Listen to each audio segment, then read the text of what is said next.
Donate card और voice of slum जुड़कर दिल्ली और नोएडा के स्लम्स में गरीबों को फ्री ऑक्सीजन सप्लाईज प्रोवाइड करने का प्रयास कर रहे हैं। डिस्क्रिप्शन में दिए हुए लिंक पर जाकर डोनेट कार्ड पे अभी डोनेट करें। इन गरीब परिवारों का सहारा बने।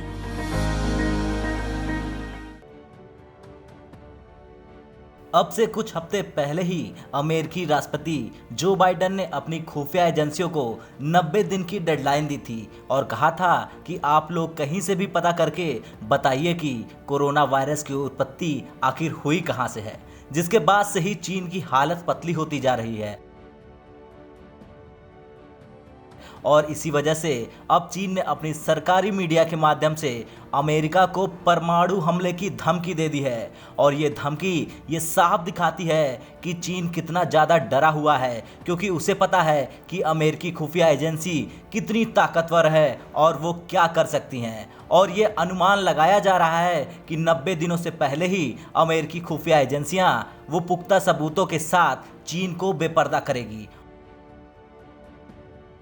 और अब जब अमेरिकी एजेंसियां सबूत पेश करेंगी तो इसको लेकर अमेरिका में ये बात चल रही है कि चीन से कितना ज़्यादा जुर्माना वसूला जाए। और इसी वजह से पूर्व अमेरिकी राष्ट्रपति डोनाल्ड ट्रंप ने एक बयान जारी किया है।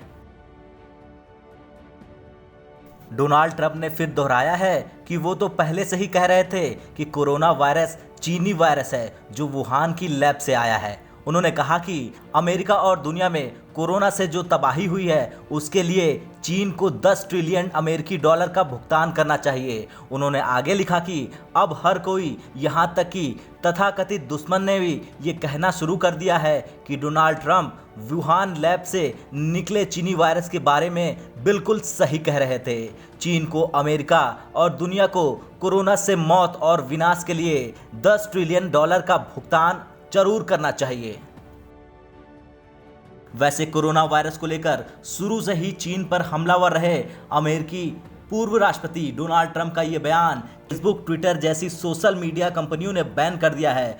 उसके बावजूद डोनाल्ड ट्रंप ने ये बयान जारी करके चीन में खलबली मचा दी है। हालांकि पूरी दुनिया जानती है कि आखिर कोरोना कहां से आया और चीन ने कैसे इससे जुड़ी जानकारियों को छिपाया, लेकिन चीन ने कभी भी अपनी गलती को स्वीकार नहीं किया, बल्कि वो पूरे रौब से दूसरे देशों पर आरोप मढ़ने में लगा रहा। वुहान लैब को लेकर अमेरिका और चीन में तकरार पिछले साल से ही जारी है।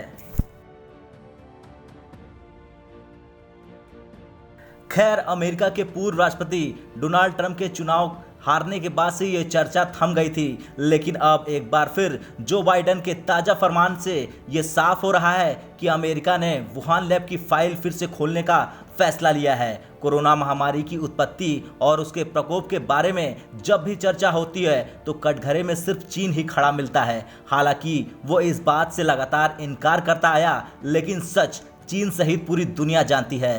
ब्यूरो रिपोर्ट, भारत तक।